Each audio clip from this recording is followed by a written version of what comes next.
Hello दोस्तों, आशा करता हूँ कि आप सब बढ़िया होंगे। तो आज हम हैं ले के आसपास है एक गांव यंग, अभी वहाँ पे है। और आज हम जाने वाले बास्को, और ये हमारे साथ है हमारे कुछ दोस्त।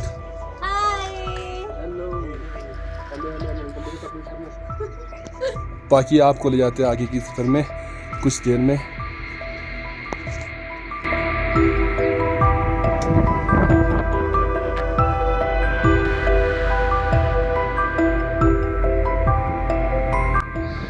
प्लेन में कुछ चेंजेस होने के कारण अभी हम सक्सेसफुल आए हैं।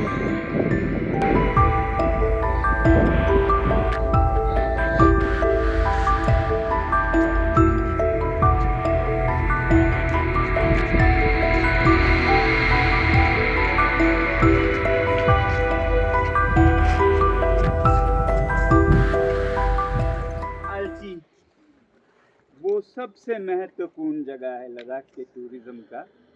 अभी तो जिस तरह से लाखों टूरिस्ट मास टूरिज़्म में आ रहे हैं तो पेंगोंग लेक को ही सभी लोग समझते हैं, मगर उससे पहले 2005-10 से पहले का जो ट्रैवलर टूरिज़्म का ज़माना था लद्दाख में, जहाँ सब सीरियस लोग आते थे, तब Alchi was the hub. Alchi cultural hub था टूरिज्म का। सब लोग यहाँ के कला को देखने के लिए आते थे। जैसे अजंता एलोरा जाते हैं, वैसा ही जगह अलची का होगा। ये 10th सेंचुरी में 10th 11th सेंचुरी, आज से लगभग 1000 साल पहले के वहाँ पर टेम्पल्स हैं जो सब मिट्टी के बने हैं। बहुत बार आप लोगों को लगता होगा शहरों में बैठ के कि मिट्टी के घर तो कच्चे होते हैं, ख़त्म हो जाते हैं, बह जाते हैं, मगर अलची के टेम्पल्स आपके इस धारणा को बदल देंगे। 1020 या 30 साल हुए हैं अलची के टेम्पल्स को, और उनके अंदर जो पेंटिंग्स हैं अभी भी ऐसे लगते हैं कि किसी ने पिछले साल पेंटिंग किया होगा, ऐसे वेल प्रिजर्व है। कुछ हिस्से ऐसे भी हैं जहाँ पर बारिश की वजह से कुछ वॉश आउट हो गया, वो भी आज के ज़माने में हुआ है, जब डेवलपमेंट के नाम पर ये डिपार्टमेंट वो डिपार्टमेंट और डिपार्टमेंट्स अपना काम ना करें तो गांव के लोगों ने भी वो ओनरशिप छोड़ दिया है। तो जो जितना डैमेज हुआ है, जितना मुझे पता है, पिछले 30-40 सालों में ही हुआ है मॉडर्नाइजेशन और डेवलपमेंट के दौर में। पिछले पीढ़ियों ने इसे बहुत संभाल के रखा। अलची आप जाएंगे और ज़रूर जाइएगा तो वो नदी के उस तरफ 1000 साल पुराने मिट्टी के मंदिर, सबके घर भी वैसे ही होते थे, घर भी ऐसे ही टिके हुए हैं। और जो मैं ये कह रहा था आपको, 3 स्टेजेस में आपको लद्दाख के हैबिटेशंस दिखेंगे। सबसे पहले तो केव्स, पूरे दुनिया में भी सबसे पहले हैबिटेट्स, ह्यूमन हैबिटेट्स केव्स ही होते थे। क्योंकि बनाना आता नहीं था तो पहाड़ में खोदना ज़्यादा आसान था, खोद के उसमें घुस के सेफ्टी के लिए लोग रहते थे। उसका भी आपको यहाँ सैंपल दिखेगा। और उसके अंदर जो टेम्पल है, उसके वॉल पेंटिंग्स हैं, वो तो आप अपने कल्चरल इंटरेस्ट से देख सकते हैं। हैबिटेशन के इंटरेस्ट से, शेल्टर्स के इंटरेस्ट से ये केव्स लोगों के शेल्टर्स हुआ करते थे बहुत पहले के। उसके बाद 2 और टेक्निक्स हैं जिससे कि लद्दाख में होम्स हाउसेस बनते हैं। एक, लगभग तीनों ही मिट्टी के ही हैं। ये केव्स तो ऐसे ही मिट्टी और पत्थर के कैनियंस को काट कर केव्स बनाए गए हैं। फिर यहाँ पर आप देखेंगे सातपुल में अडोबी यानी कि ईंटें, अडोबी में ईंटें होते हैं, मगर वो ईंटें कच्ची मिट्टी के होते हैं। यहाँ कोई फायरिंग नहीं होता है ब्रिक्स का, पकाए नहीं जाते हैं, क्योंकि न तो पकाने के लिए ईंधन है, जलाने को कुछ है, ना ही उतनी बारिश है कि पकाना पड़े। तो ये 2 नेगेटिव्स मिल के पॉजिटिव हो जाते हैं। बारिश नहीं है, नेगेटिव है, ईंधन नहीं है भी नेगेटिव है, तो दोनों न्यूट्रलाइज करके ज़रूरत भी नहीं है, ये निष्कर्ष निकलता है। तो इसलिए लद्दाख में कच्ची मिट्टी से ही सारे मकान बनाए जाते हैं, या फिर कई जगहों पे पत्थर से बनाए जाते हैं, मगर ज़्यादातर पत्थर के फाउंडेशंस होते हैं, जो कि बहुत अच्छी बात है, क्योंकि मिट्टी ज़मीन से पानी लेके फिर वो पिघल जाएगी। मिट्टी पानी के साथ नहीं रह सकती, वरना ठीक है। तो फाउंडेशन हमेशा पत्थर का होता है। ये आप हर जगह आज आर्किटेक्चर को समझते हुए देखें। तो पुराने 1000 साल पहले के लोगों की विजडम थी, उनकी ज्ञान थी। आज मॉडर्न मोस्ट इंस्टीट्यूट्स में जब अर्थ आर्किटेक्चर पढ़ाते हैं, अर्थ आर्किटेक्चर ना, मिट्टी के बिल्डिंग, इसी समय ये भी बता दूं कि मिट्टी के बिल्डिंग पूरे दुनिया में व्यापक हैं, वाइड स्प्रेड हैं। हाँ, मैं ये कह रहा था कि मिट्टी के जो मकान हैं उसमें मॉडर्न मोस्ट इंस्टीट्यूट्स में भी, जैसे दुख की बात है कि हालांकि भारत में 1/3 आबादी, जनसंख्या मिट्टी के घरों में रहती है। 1/3 इज अ लॉट, कितने करोड़ हैं हम, मगर फिर भी मिट्टी के भवन बनाने की जो कला है, अर्थ आर्किटेक्चर, वो सिखाने वाली zero institute. 30% of India and 50% of the world lives in earth buildings, but the percentage of institutes that teach this skill is zero in India. That's a sad thing. Huh? We should have our food where our mouth is. If that many people live in these buildings, we should cater to that. मगर ऐसा हुआ नहीं, unfortunately. और ironic बात ये है कि world's best institute for earth architecture, which should be in India because so many people live in earth houses, वो है फ्रांस में, क्रातेर में, जिसे मतलब मिट्टी के आर्किटेक्चर का मक्का समझा जाता है। वो फ्रांस में ग्रेनोबल में है, क्रातेर उसे कहते हैं। और क्योंकि मैं यहाँ लद्दाख में मिट्टी के भवनों का अध्ययन कर रहा था, बना रहा था, तो मैंने वहीं पर आगे जाके पढ़ाई भी की ताकि इसे और साइंटिफिक वेज में समझूं। तो बताना ये चाहता था कि उस इंस्टीट्यूट में भी, जो दुनिया का सबसे मोस्ट एडवांस्ड है अर्थ आर्किटेक्चर में, PhDs पोस्ट डॉक्स करते हैं वहाँ पर। सबसे पहली बात अर्थ आर्किटेक्चर के बारे में ये बताया जाता है, shortest formula, you can build earth buildings anywhere provided the building has good books and good hat. This is how they describe, good boots and good hat. Good boots is foundation should not be earth, then it won't work because earth is not good with water, it doesn't get along. तो foundation जो है वो पत्थर का हो, और फिर good hat मतलब रूफ ऐसा हो जिसमें से पानी आके दीवारों में न चली जाए। फिर पानी के आते ही अर्थ इज लाइक चॉकलेट, हाँ एग्जैक्टली, तो it becomes a paste. Without पानी then it's as good as any other material ना। जब तक पानी से टच ना हो तो सीमेंट की, कंक्रीट की कोई ज़रूरत नहीं है। पानी से बचाने के लिए rather than going completely switching to cement या स्टील या कुछ, आप क्यों ना गुड हैट लगाएं। छत ऐसे डिज़ाइन करें कि पानी बिल्डिंग पे आए ही ना, वो दूर गिरे। ओवरहैंग्स रखें, स्लोप्स रखें, जो ज़रूरत हो वो रखें, तो फिर आप मिट्टी का घर कहीं भी बना सकते हैं। आपको मैं कल कह रहा था कि फ्रेंच आल्प्स में मिट्टी के घर बनाए, ऑस्ट्रियन आल्प्स में हैं कच्चे मिट्टी के घर, मगर जब तक गुड हैट गुड बूट हो that's fine. Good boot again foundation stone का हो, नहीं तो कैपिलरी एक्शन से भी पानी ऊपर चला जाता है। मतलब सीधा पानी में भवन होना ज़रूरी नहीं है। अगर मिट्टी मॉइस्ट है, मॉइस्चर है, तो कैपिलरी एक्शन से आपने देखा होगा धीरे धीरे मॉइस्चर अगेंस्ट ग्रेविटी भी चली जाती है। अगेंस्ट ग्रेविटी जो कि नहीं होना चाहिए, पंप्स ही अगेंस्ट ग्रेविटी ले जा सकते हैं, मगर कैपिलरी एक्शन एक ऐसा तरीका है जिसमें without pumps, without power, without moving parts, water can go against the gravity, that can damage. तो इसलिए गुड बुक्स गुड हैट सिखाया जाता है।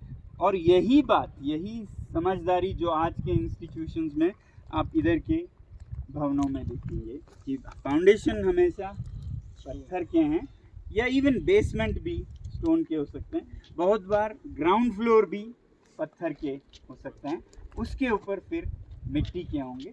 मिट्टी दो तरह के होंगे, एक तो अडोबी जो अभी कह रहा था। अडोबी का अगर आप बेयर देखना चाहते हैं, क्लियर देखना चाहते हैं, जैसे वो बस के पीछे का जो दीवार है वो अडोबी है जो उधर आप देख रहे हैं।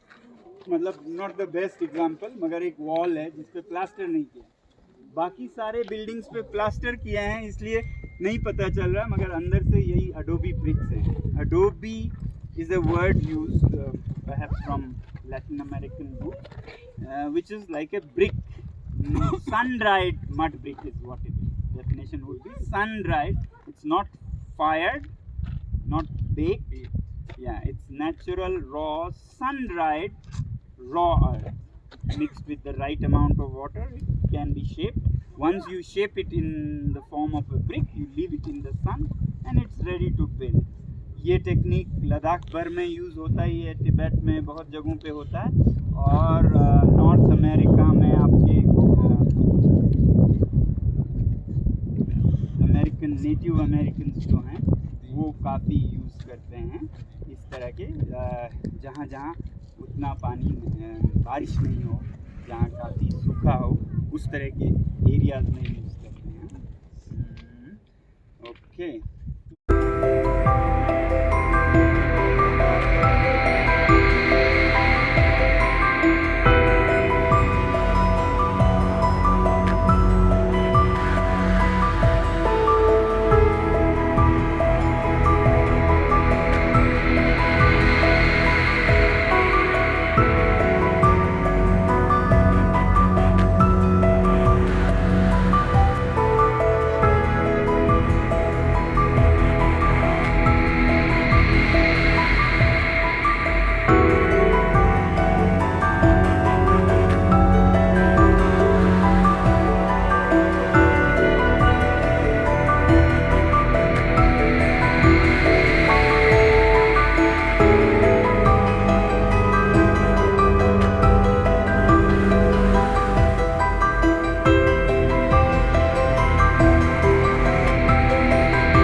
आप लोग अब एक बहुत ही स्पेशल जगह पे हो, जहाँ बहुत कम लोग पहुँचते हैं। लद्दाख के लोग भी बहुत कम पहुँचते हैं यहाँ पर। ये जो बिल्डिंग है ये बहुत ही स्पेशल गिफ्ट है जो आपके मेहनत के बाद आपको मिला है। ये यादें बन जाएंगी। ये बहुत कम लोग लद्दाख में भी इसे जानते हैं। इसकी हैबिटेशंस में दुनिया में लोगों ने घर जब से शेल्टर ढूंढना शुरू किया, शुरू में तो उन्होंने केव्स ढूंढे या फिर ज़मीन को खोद के कुछ बनाया, केव टाइप का शेल्टर। उसके बाद उन्होंने देखा कि केव्स तो कहीं मिलते हैं, कहीं नहीं मिलता है, हम अपने केव्स खुद कैसे बनाएं, उसे हम मकान कहते हैं। It's like our own design cave, whether it is in Bangalore और Bombay, it's a cave that we have made with some materials to find shelter and safety, privacy and so on. तो केव्स के बाद नेक्स्ट ये थे, जहाँ cave जैसा एक rock face या कैनियन फेस नहीं हो जिसको काट के आप एक शेल्टर बना सकें, वहाँ आप वैसा ही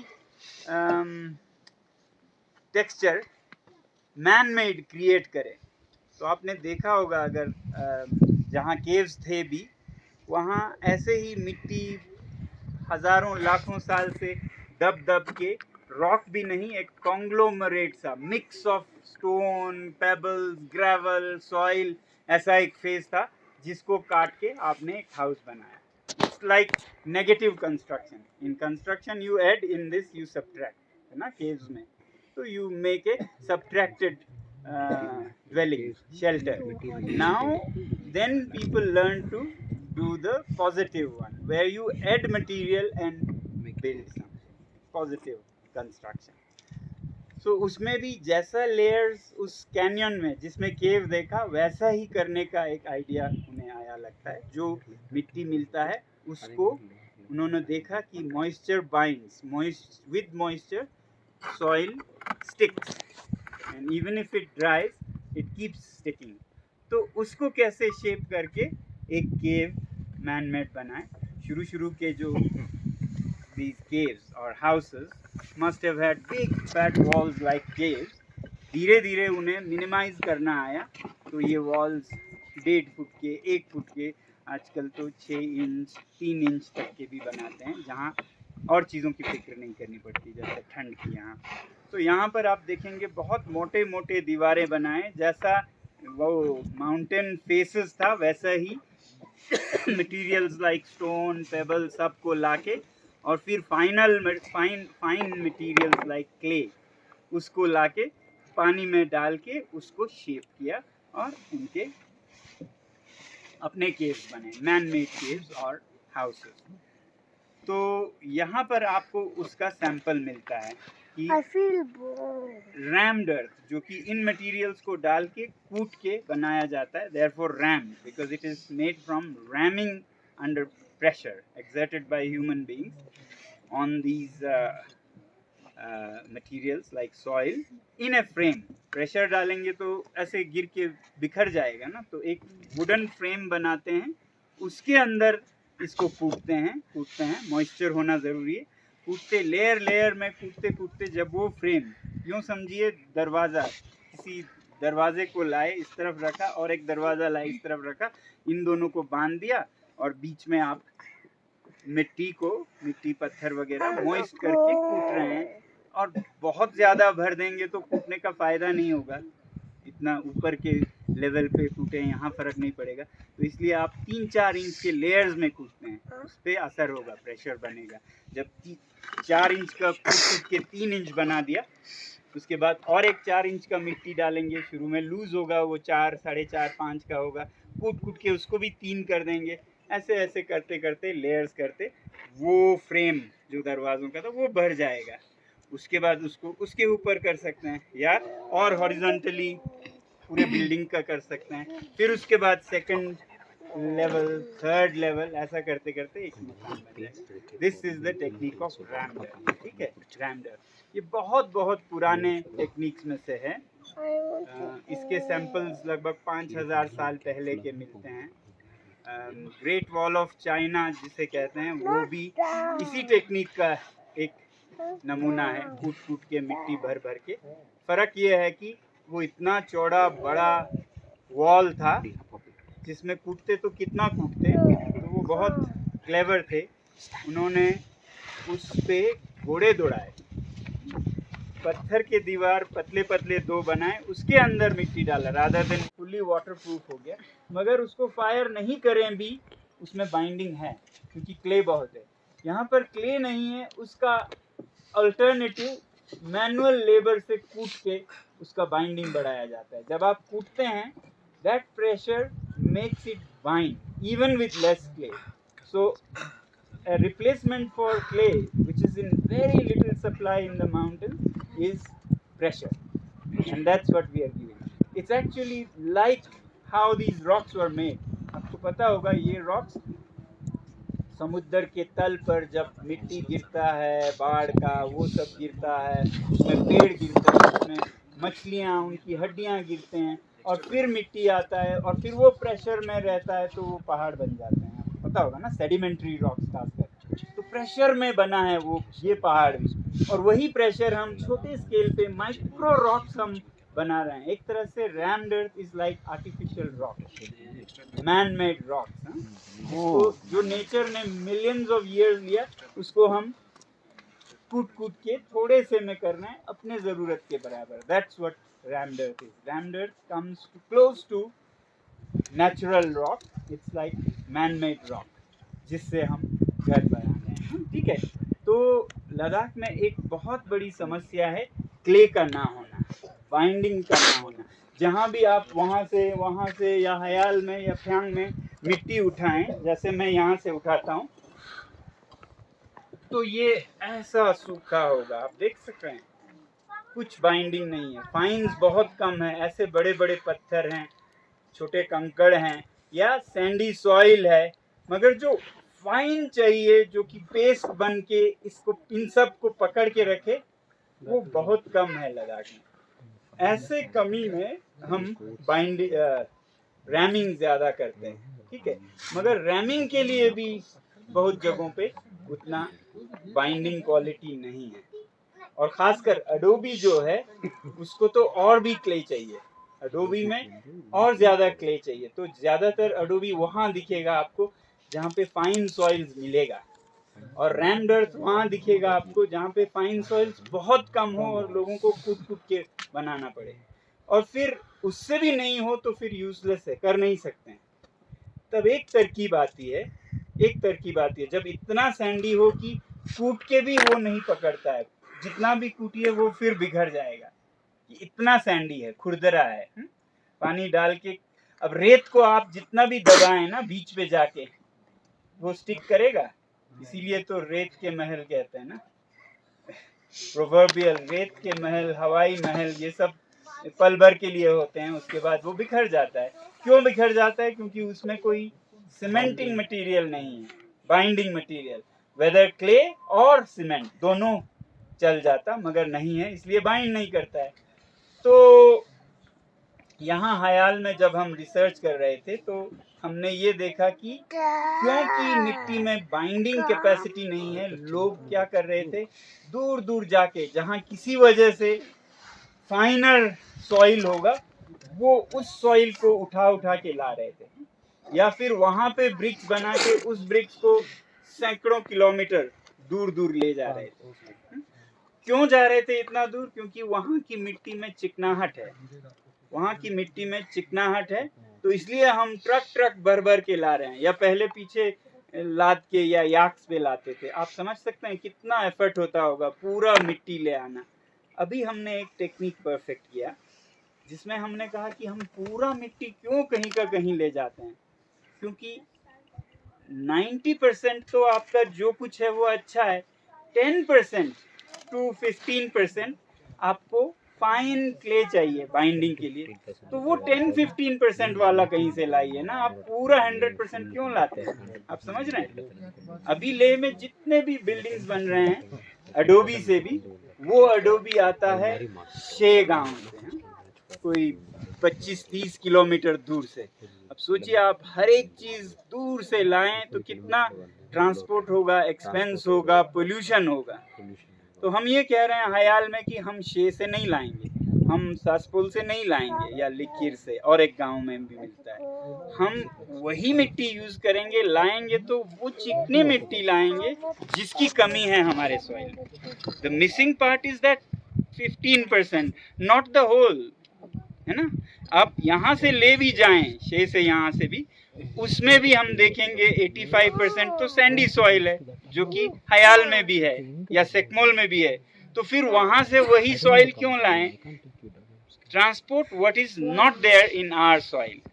तो वहां से क्ले ला के मिक्स करके, सिर्फ क्ले को ला के मिक्स किया तो every soil is good soil. Then when you add what is missing, then every soil is good soil. तो ये कितना पुराना है, गांव वालों से पूछते हैं, किसी को कुछ नहीं पता है। हिस्टोरियन से पूछा, लद्दाख के बेस्ट हिस्टोरियन से, तो कोई बोले ये 500-600 साल पुराना होगा। एक किताब में हमें लिखा मिला ये 800 साल पुराना दिखता है, किसी ने लिखा था। तो हम सोचने लगे ये 4 मंजिल का पैलेस अभी भी खड़ा है 800 साल से, बहुत कमाल की बात है। और अभी जो इसका थोड़ा सा टूटा फूटा हालत है वो भी इसलिए है, क्यों? इसलिए नहीं है कि ये दीवारें मिट्टी के हैं, इसलिए है कि लद्दाख में लकड़ी सोना है, लकड़ी इतना कम, डेजर्ट है लद्दाख में। अभी जो हरियाली है ये रीसेंट है, पहले इतने नहीं होते थे। तो कहीं भी बिल्डिंग में अबैंडन हो जाए तो लोग आके उसके छत के बीम्स चुरा लेते हैं, दरवाजे चुराइए कहिए या यूज करते हैं, मतलब खंडर है तो क्या रखेंगे, लकड़ी तो प्रेशियस है, लोग ले जाते हैं। और जब वो ले जाते हैं तो it's a building without good hat, है ना। गुड हैट तो है नहीं, गुड बुक्स तो आप देखेंगे कैसा है, गुड हैट नहीं है, पूरा एक्सपोज्ड है, बारिश होगी तो ये उसके बावजूद खड़ा है बिना छत के। तो बहुत कमाल की बात है।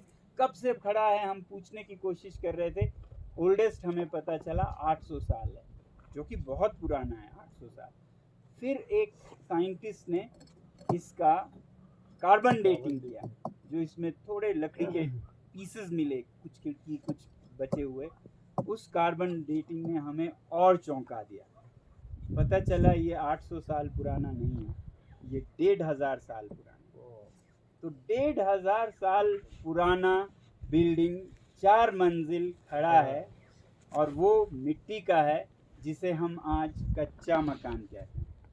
कच्चा मकान कहते हैं ना, मिट्टी के घरों को कच्चा घर। और दूसरी तरफ सीमेंट के घर। आपको पता है सीमेंट का लाइफ कितना है? कोई 60 कहते हैं, बहुत जिनके से सेफ्टी स्टैंडर्ड्स हाई हो, 60 इयर्स होने पे किसी भी बिल्डिंग को तोड़ देते हैं बहुत कंट्रीज में। हाँ, चाहे जैसा भी हालत में हो वो तोड़ेंगे, इसका लाइफ ख़त्म हो गया।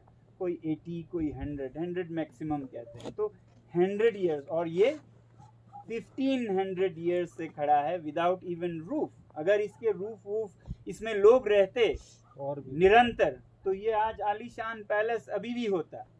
अभी तो इसमें कुछ हिस्ट्री हुआ होगा जिसका किसी को नहीं पता है। कोई राजा अपना महल यहाँ पे बनाए, जब लोग केव्स में रहते थे तब उन्होंने 4 मंजिल का ऐसा महल बनाया, और फिर किसी और वजह से कोई अटैक हुआ होगा, कुछ हुआ होगा, या महामारी कोई आई होगी, लोग इसको छोड़ के चले गए। फिर जो बचे हुए लोग थे उन्होंने इसके दीवारों से दरवाजे, बल्लियाँ, वुड के सारे पीसेस ले गए, शायद कोई 500-800 साल पहले। तब से ये एक्सपोज्ड खड़ा है, बरसात को, सर्दी को, बर्फ़ को, हर चीज़ को, और झेल रहा है। और फिर भी 1, 2, 3, 4 चौथे मंजिल का थोड़ा सा भाग, 4 मंजिल खड़ा हुआ है। तो ये तो अपने आप में एक अजूबा है कि जिसे हम कच्चा मकान कहते हैं वो बिना छत के भी 1500 साल से खड़ा है। तो फिर हमें सीखने की ज़रूरत है इससे। तो यही हमें समझ आया कि 1500 साल पहले उन्होंने ये टेक्निक डेवलप किया था, mixing Sandy soil with fine clay from another place. अगर साइट पे अच्छा नहीं मिलता है, तो जो मैं कह रहा था ना, साइट का सॉइल बुरा हो तो जस्ट फाइन लेके मिक्स करो ना, पूरा सॉइल क्यों लाओगे। यही टेक्निक उन्होंने किया था। ये साइट का सॉइल कोई अच्छा नहीं है, अगर आप देखेंगे बिल्कुल रेतीला पथरीला है। उन्होंने वो लाके उसका घोल बना के इसमें मिक्स करके, जो हम हयाल में करने लगे थे, हमें हैरानी हुई, सेकमुल में कर रहे थे, हैरानी हुई कि ये 1500 साल पहले कर चुके हैं। तो this is the story of earth architecture इन लद्दाख।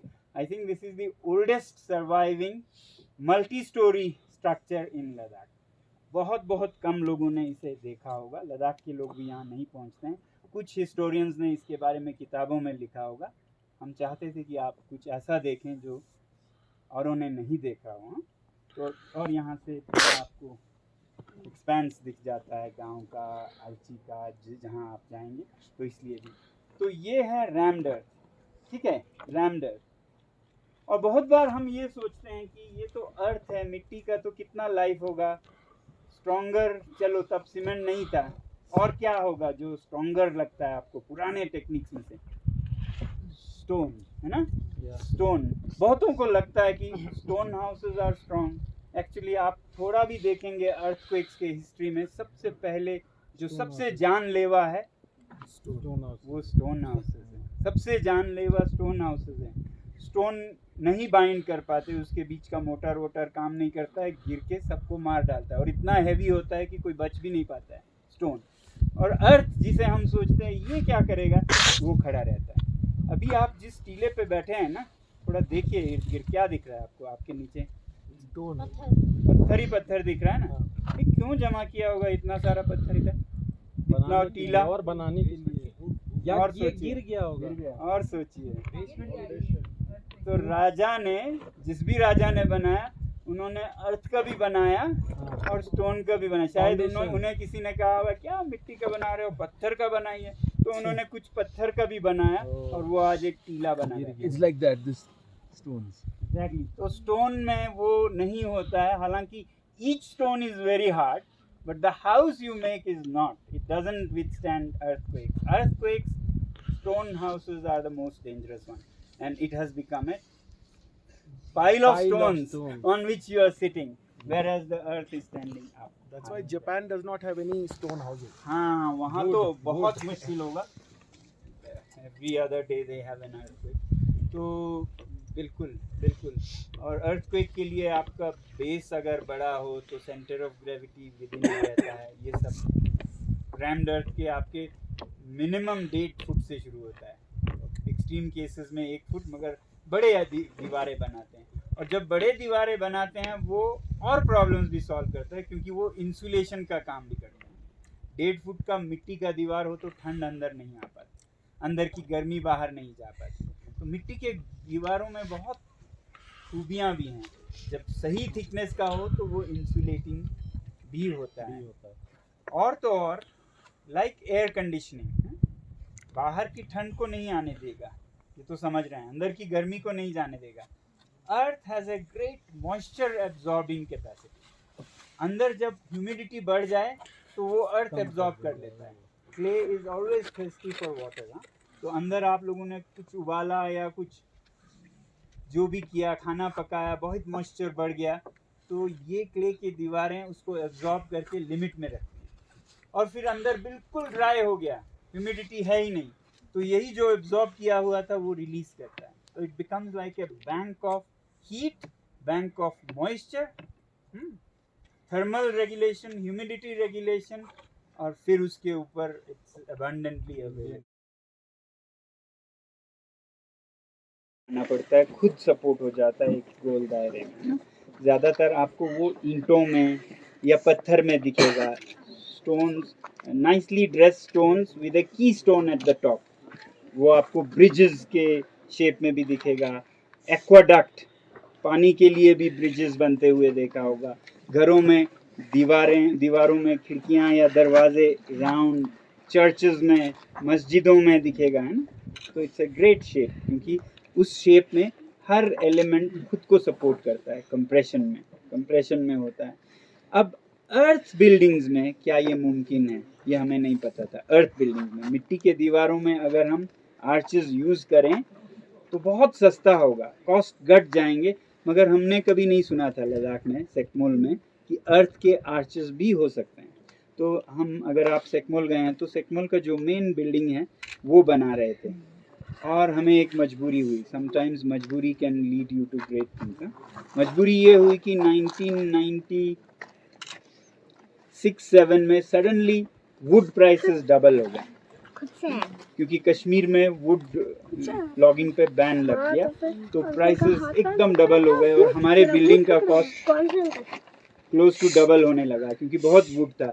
उसमें कोई 100 दरवाजे और खिड़की थे। तो जब खिड़की और दरवाजे बनाते हैं तो आपको पूरा उस दीवार को उठाना पड़ता है, गेप्स लिंटल पर, क्योंकि दरवाजा तो ओपनिंग है, उसके ऊपर का आप कैसे उठाएंगे। उसके लिए बहुत वुड लगाना पड़ता है, ब्रिज की तरह। तो कितना वुड जाएगा एक में, पता नहीं। तब का कोई 3000 रुपए का वुड लग रहा था। अभी तो 5000 भी हो गए, क्योंकि हमारी दीवारें बहुत मोटी थी। हम बहुत परेशान थे कैसे इसको सुलझाएं।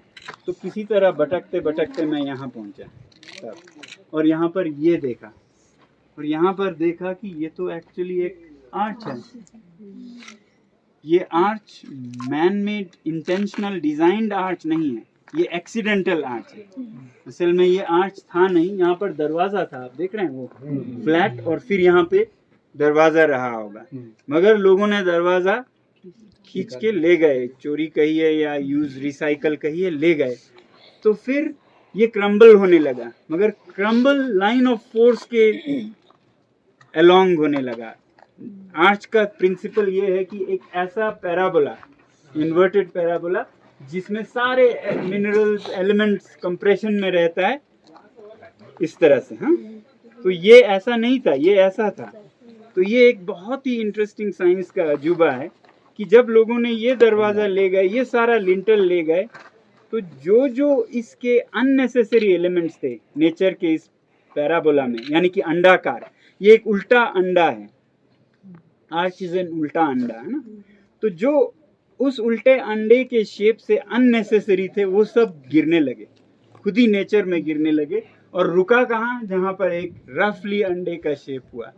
तो इससे रिवर्स वे में अप्रोच कर रहे हैं। जब आर्च बनाते हैं पहले ये डिजाइन करते हैं। यहाँ पर आर्च नहीं था, नेचर ने खुद आर्च बनाया, और जो भी हैंगिंग था वो गिरता गया, और ये आर्च। फिर इससे हमें इंस्पिरेशन मिला, अगर यहाँ सैकड़ों साल से इस शेप में ये टिका है तो हम बना भी सकते हैं। तो फिर सेकमोल में हमने सारे दरवाजे खिड़कियों को मिट्टी के आर्चेस बनाए, यानी कि हर एक में से 3, 4, 5 हज़ार का वुड घटाया। तो पूरे बिल्डिंग में लाखों का बचत हुआ, और वो बिल्डिंग कामयाब हुआ विद इन बजट। उसका इंस्पिरेशन ये आर्च जो था, ये बाय नेचर फॉर्म हुआ, ठीक है। ये बहुत इंटरेस्टिंग है कि अर्थ में भी आर्ट बन सकता है, स्टोन में बन सकता है, ये सबको पता है।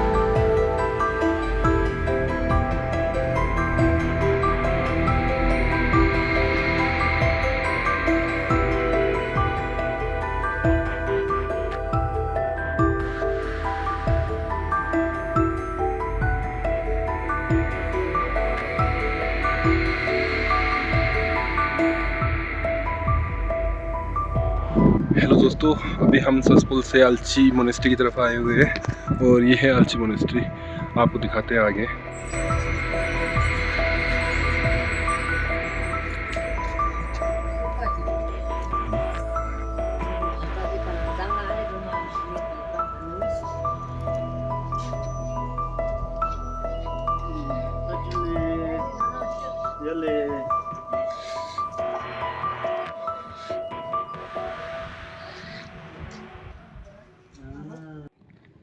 और जो अलची के टेम्पल्स हैं वो अडोबी से बने हैं। आप अगर जब वहाँ जाएंगे तो ये देखिएगा, उसको प्लास्टर किया। अडोबी को हमेशा लोग प्लास्टर करते हैं। Alchi is famous for temples. Temples made of earth. Temples, yes, normal people know it as wall painting के लिए फेमस है। मतलब अलची को देखने के लिए लोग आधी दुनिया पार करके यहाँ आए हैं। जापान से आते हैं, साउथ अमेरिका से। जापान में तो उन्होंने इसका एक रेप्लिका बनाया है, ऐसा कहा जाता है। मतलब ग्लोबली फेमस है अलची के जो टेम्पल्स हैं। हाँ, मैं यही कह रहा था कि आज से 10-15 साल पहले लद्दाख में लोग अलची को ही जानते, क्योंकि टूरिज़्म तब यूरोपियन टूरिज़्म था ज़्यादातर, और उनका इंटरेस्ट एंशिएंट आर्ट में था। तो Alchi was like the hub. और अलची इसलिए भी बहुत वो है कि जो बुद्धिज़्म आप लद्दाख में देख रहे हैं ना, जो अभी, वो तिब्बत से आता है। जो अभी देख रहे हैं वो इंडिया से तिब्बत गया और फिर तिब्बत से यहाँ आया, इंडिया से नहीं आया। जो फॉर्म ऑफ तिब्बतन बुद्धिज़्म अभी आप लोगों के घरों में, टेम्पल्स में, सारे मोनेस्ट्रीज में देखेंगे, वो तिब्बत से आया हुआ एक तरह का सेकंड हैंड है। अलची का वो नहीं है, अलची का सीधा इंडिया से आया है। अलची तो उस ज़माने का है, मतलब प्री टिबेटन बुद्धिज़्म एज का एक सैंपल है। जब आप अलची में जाएंगे तो पेंटिंग सब बहुत अलग फॉर्म में होगा। ये ज़्यादा अजंता के पेंटिंग से मिलती जुलती होंगी, Buddhist art, but of that kind, जो कि मेनलैंड इंडिया में आपको जाए। इसके जो क्राफ्ट्समैन थे वो कश्मीर से आए थे। कश्मीर बुद्धिज़्म का एक बहुत बड़ा हब था। तो लोथावा रिंचन जांगपो, जो कि तिब्बत से थे, वो बुद्धिज़्म के एक विद्यार्थी की तरह भारत आए, बहुत कुछ सीखा और साथ में काम किया कश्मीर में, और फिर वापस आते हुए उन्होंने कश्मीर के क्राफ्ट्समैन के साथ आकर यहाँ पर और बहुत से जगहों पे ऐसे टेम्पल्स बनाए। वो सारे टेम्पल्स अपने आर्ट और क्राफ्ट के लिए बहुत मशहूर हैं। एक 100-200 साल का एक बहुत बड़ा एक सीरीज़ चला जिसमें उन्होंने बहुत से टेम्पल्स बनाए। यहाँ लद्दाख में कहते हैं उनके पास सुपर पावर था, तो उन्होंने एक रात में 108 बनाए, मगर हिस्टोरिकली देखें तो 200 साल में बने, एक रात में नहीं।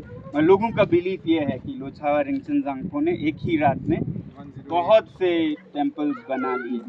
तो हिस्टोरियंस का मानना है कि ये उनके बाद उनके शिष्यों ने बनाया, और 1000 सालों में लोगों की मिक्सअप हो जाती है, तो वो सोचते हैं कि उन्होंने ही एक ही रात में सब बना दी। जो भी हो, तो लोथावा रिंचन जांगपो एक बहुत बड़े विद्वान, ट्रांसलेटर और बुद्धिस्ट स्कॉलर थे, जो वेस्टर्न तिब्बत से कश्मीर और बाकी भारत में बौद्ध धर्म के बारे में सीखते रहे। नहीं, वो तो बौद्ध धर्म भारत था, बौद्ध धर्म का तो सेंटर, तो तिब्बत से लोग सीखने आते थे और जाते थे। और ये जो क्राफ्ट्समैन थे वो कश्मीर से लाए, उसका आप देखेंगे कितना फ़र्क है बाकियों से। आप अगर इसके बाद आप फ्यांग की मोनेस्ट्री में गए हैं? तो फ्यांग पोस्ट टिबेटन बुद्धिज़्म का अंदर तो होगी, यहाँ भी है, मगर बहुत शैली अलग है, बिल्कुल अलग है। ये है जब तिब्बत में बुद्धिज़्म शुरू ही हो रहा था तब का, 8वीं सदी में कहते हैं भारत से गया था। ये 10वीं सदी का है, तो उस टाइम पे वहाँ से आने की हालत में नहीं था, वहीं शुरू हो रहा था। तो यहाँ पैरेलली शुरू हो रहा था। बाकी जो टेम्पल्स मोनेस्ट्रीज हैं लद्दाख में, चाहे फ्यांग का हो, वो 500 साल 600 साल पुराने हैं। ये वाला एक्स्ट्रा ऑर्डिनरीली पुराना है, अल्चिका वाला 1000 साल का, और इसलिए वो प्री टिबेटन बुद्धिज़्म ईरा का है, जिसका इन्फ्लुएंस ज़्यादा कश्मीर से। वो आप वहाँ जाके देखेंगे। मैं सिर्फ हैबिटेशंस और शेल्टर्स के एंगल से ये बोल रहा था कि वो एडोबी से बना है, अल्चिका वाला एडोबी ब्रिक्स से बना है, उस पर प्लास्टर किया है।